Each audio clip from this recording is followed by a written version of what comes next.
ప్రజా రాజధాని అంటే అమరావతిలో ఇటువంటి నిలువెత్తు 58 అడుగుల కాంస్య విగ్రహం పొట్టి శ్రీరాములు విగ్రహావిష్కరణ అవుతుంది. ఏం చెప్తారు? చాలా సంతోషంగా ఉందండి ఈరోజు. ఎందుకంటే ఆ మహనీయుడు ఎంతో పోరాటం చేసి మనకు తమిళనాడులో అప్పుడు మద్రాస్ అని అంటుండ్రి. ఆ మద్రాసులో తెలుగు వాళ్ళంటే ఒక సెకండ్ గ్రేడ్ పీపుల్ అని కింద మనల్ని పరిగణించేవాళ్ళు. సో చాలా దుస్థితులు ఆయన చూశాడు. అక్కడ పరిస్థితులని చూసి సపరేట్ రాష్ట్రం కావాలని ఆయన పోరాడాడు. 58 రోజులు ఆయన ఏం తినకుండా చేయకుండా పోరాడాడు. ఆ పోరాటం ఆ రోజు నిజంగా ఆయన చనిపోతానంటే అసలు శవాన్ని కూడా తీసే మనుషులు లేరు, పట్టించుకోలేదు.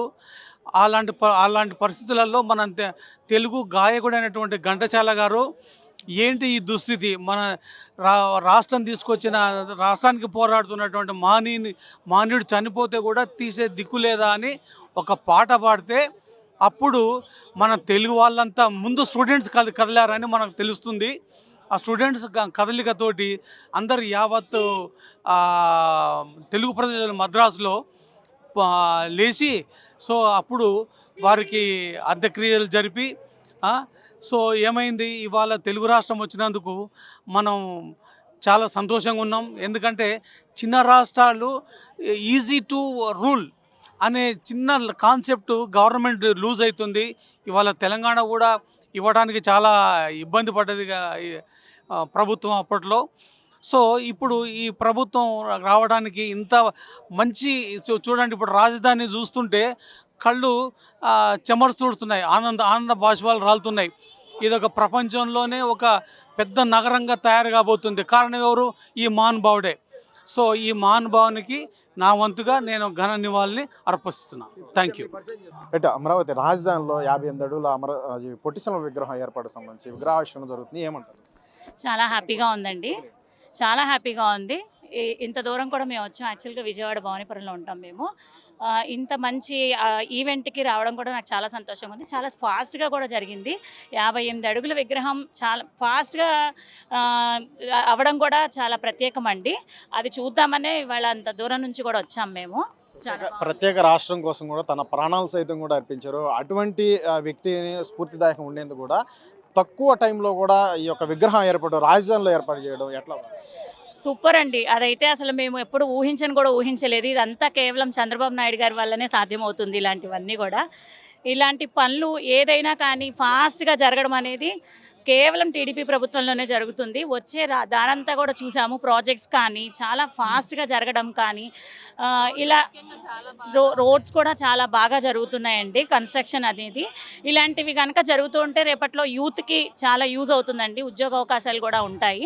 వచ్చినప్పుడు అన్ని కూడా ప్రాజెక్టులు అన్ని విరివిగా బాగా జరుగుతుందని చెప్పుకొస్తున్నారు, కానీ విమర్శలు చేస్తారు.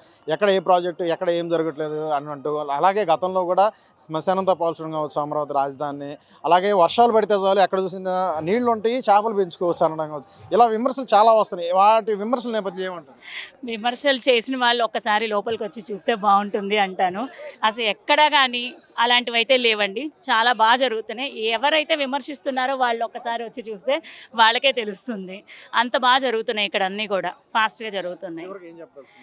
ఏం చెప్పదలుచుకున్నారంటే ఇంతకన్నా గొప్ప కార్యక్రమం ఉంటుందా? ఇంత ఫాస్ట్గా ఇంత ఇదిగా చేస్తున్నప్పుడు ఇదే పెద్ద అచీవ్మెంట్ అండి. మాటలు కాదు. అన్ని రోజులు ఆయన 58 రోజులు ఆయన దీక్షలో ఉండి అలాంటి వ్యక్తికి ఇక్కడ పెద్ద స్టాట్యూ కట్టించడం అనేది మాటలు కాదండి. మా అందరికీ చాలా హ్యాపీగా ఉంది. మేము పుట్టి పెరిగిందంతా విజయవాడలోనే కాబట్టి ఇంత డెవలప్ అవుతుంది అంటే యాజ్ ఏ మహిళగా చాలా హ్యాపీ ఫీల్ అవుతున్నానండి. థ్యాంక్ యూ అండి.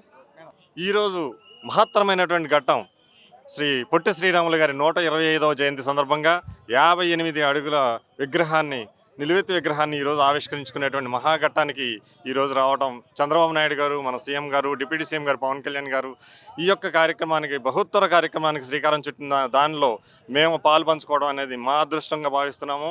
ఈ యొక్క రాష్ట్ర రాజధానికి తలమానికమైనటువంటి అమరావతిలో ఈ యొక్క అమరజీవి పొట్టి శ్రీరాములు గారి విగ్రహాన్ని ఏర్పాటు చేయడం అనేది చాలా ఆనందదాయకం.